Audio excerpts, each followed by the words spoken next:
Hello, welcome.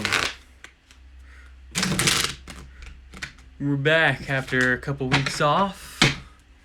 Had to take some time to rejuvenate myself. Big Taurus season vibes. Shit, what up, Morgan? Welcome, my friend. So, Taurus new moon. Actually, I wrote some notes to talk about.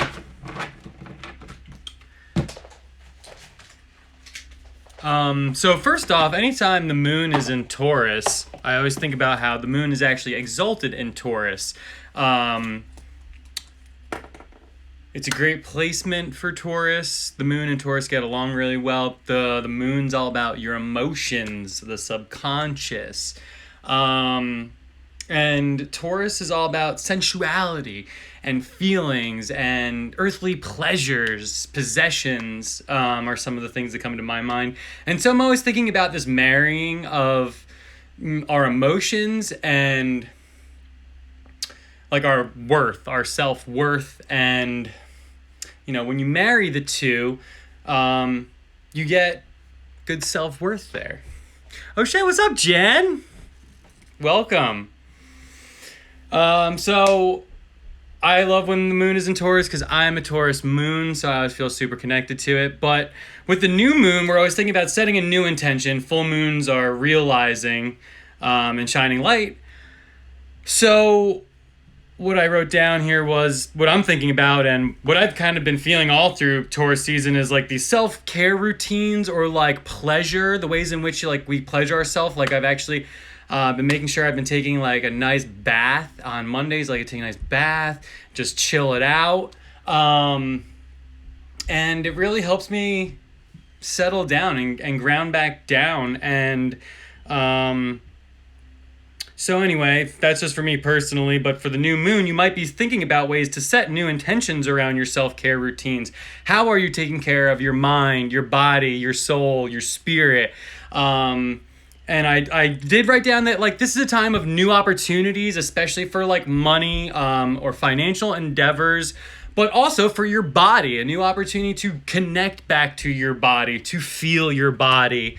I feel like the deeper and deeper I get into all these practices of breath work and doing kind of somatic things, it's really just about coming back to feeling the body. And Taurus season's definitely about that because that's why Taurus in maybe like not I don't want to say a negative way, but in can be they love the pleasure and sometimes can fall into complacency of just being always caught in the. I feel like what you typically hear about Taurus, oh, it's about food and I don't know, whatever the other things, buying clothes or something like that.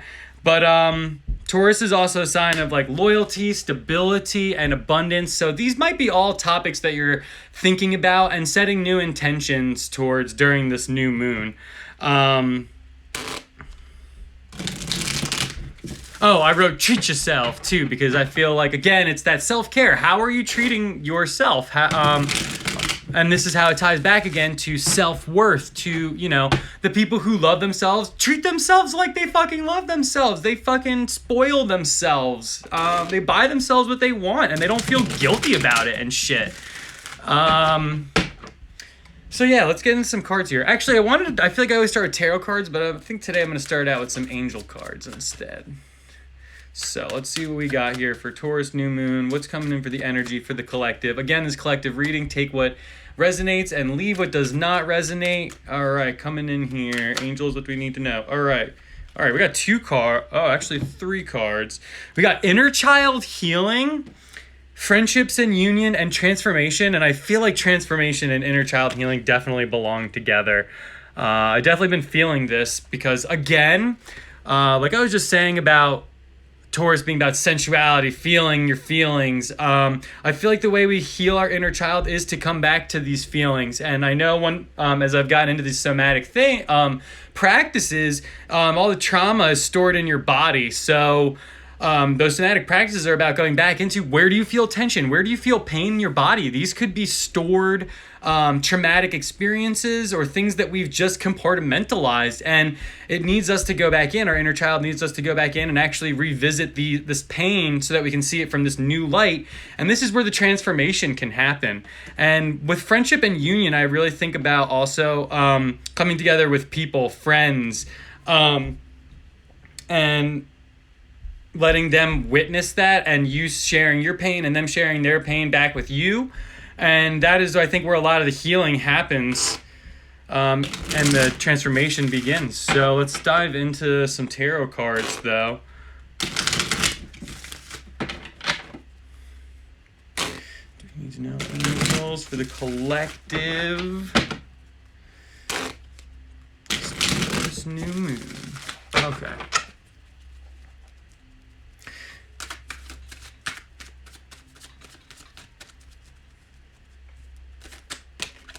All right, we got the Three of Pentacles. Again, this is that friendship and that union. So if you are setting these intentions around money opportunities, maybe there's business partnerships that you need to be looking into.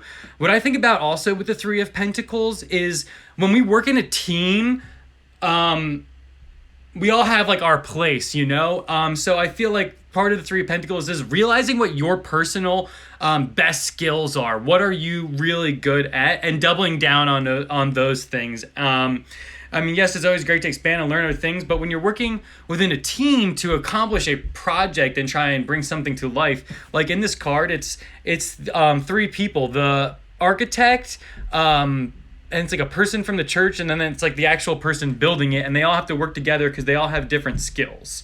We all play our part in life. So this might be a good time for partnerships.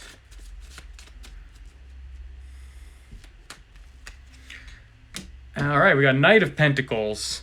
So again, this is more pentacle energy, and we already have a new moon happening in an earth sign. So this is just reinforcing again this, what I always think of is slow but steady. The Knight of Pentacles, he's not in a rush. He's trying to accumulate this new knowledge. Again, maybe relating to the Three of Pentacles, maybe it's knowledge about how to work in a team together, or maybe it's something about his own skill. Like, you know, he's really starting to hone. He's holding the skill now in his hand, but he's still garnering these experiences, or he hasn't reached like the king level yet, you know?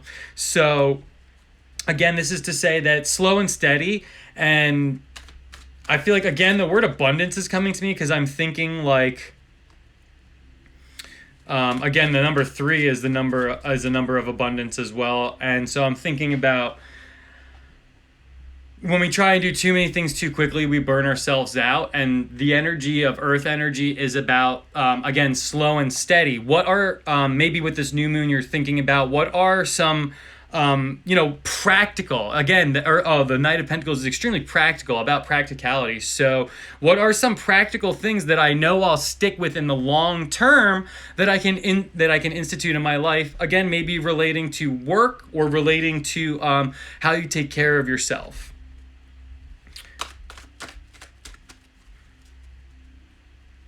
I feel like what's coming to me right now too is that maybe there's the wounded inner child in some of us is that feeling like I was just describing, where you're in a rush or you're trying to do so much at one time because you want to get that bag, you want to accomplish, you want the abundance. But again, this is actually scarcity mindset, because it's thinking that you need to do all the things in order to make it happen, when really it's just about aligning yourself with the right things. Maybe it's the right people, again, because I feel like it's friendships and union, and the Three of Pentacles energy is really making me think that it's about aligning with the right people. And that's going to, again, with this transformation card, really makes me think that the transformation, we are the people we spend the most time with. So, okay, we got the Magician. Yes, I love this. And I do feel like this is some great energy here, because the Magician is like bringing things to life, mastery, like using your magic powers. But it is a true card of of mastery is what I really think about lately with the magician. Like he's knows how to work both the spiritual and the material world. He's actually like the link between the two because he's the first card. So I always think of that card. It's like bringing the spiritual into the material world. Transmutation, right? Which I feel like transmutation, transformation. So maybe there's something related there as well. It's about having all of the elements you need to succeed right before you. And now it's just about, again, using those magic powers you have to weave those together. To make it all happen. As above, so below. This is a Gemini card, actually, which we have a lot of Gemini energy happening right now. Where Gemini season's coming up shortly. And we also have Venus and Mercury in Gemini, which Mercury is at home in Gemini. Mercury is known as the planet of the mind. And again, the qualities of Mercury are very similar to the qualities of Gemini. They might even be the same, I think, since it's its home planet. Don't quote me on that. But, and I feel like what I wrote down was data. I always feel like it's the first air sign. It's a mutable sign. So it's a very social sign as well. And we also have the nodes of the moon, which we have eclipses coming up. I forget the exact dates, but very soon, that are going to be, the North Node is going to be in Gemini and the South Node is in Sagittarius.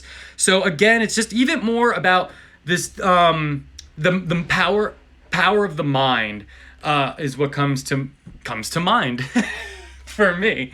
In the sense of what you think about all the time is what manifests.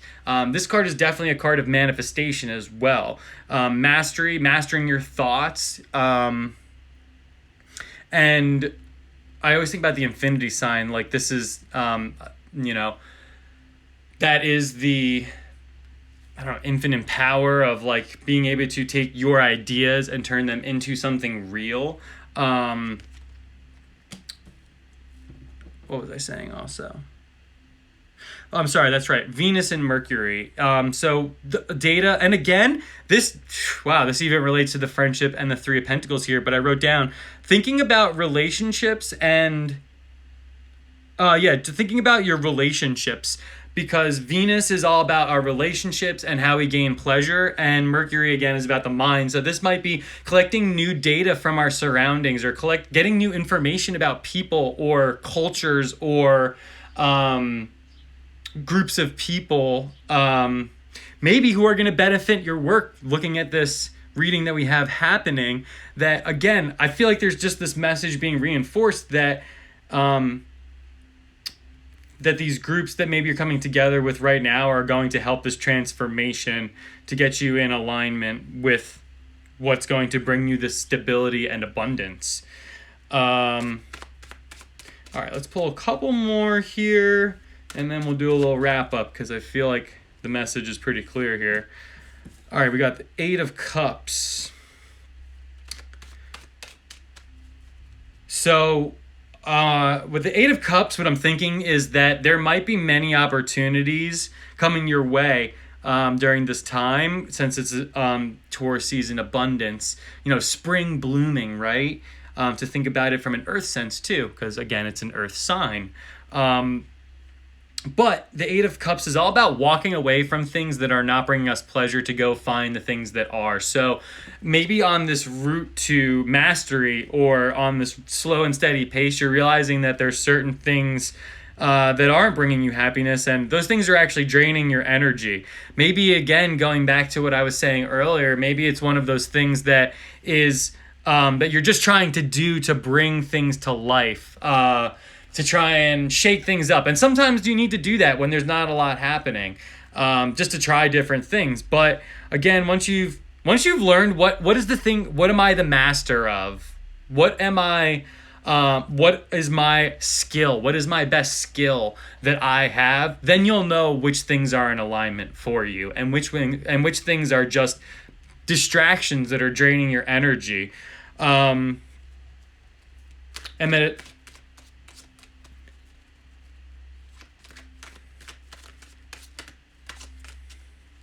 And you'll know that those are the things that you need to walk away from. All right, let's get a final thought here. Oop. All right. Amazing. What a great ending here. So wherever this is all leading you is towards a very happy emotional end. This may not be the financial best end, but this is to say that this is work that's going to make your soul happy.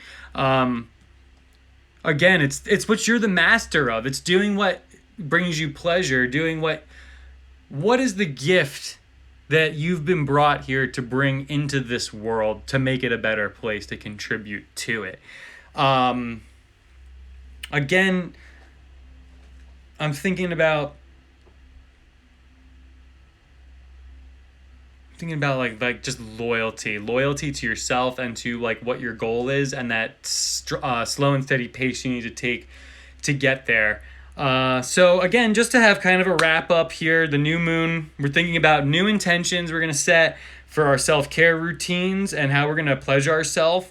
Maybe also around work and trying out new opportunities, but really just trying to find out what is it that we're the master, that we're trying to master, or that is like our best skill, and put that forth. All right, everybody.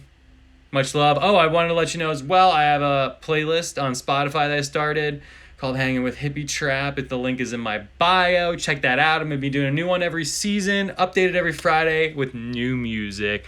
Check it out. Love y'all. Have a great day. Bye. Thanks for tuning in.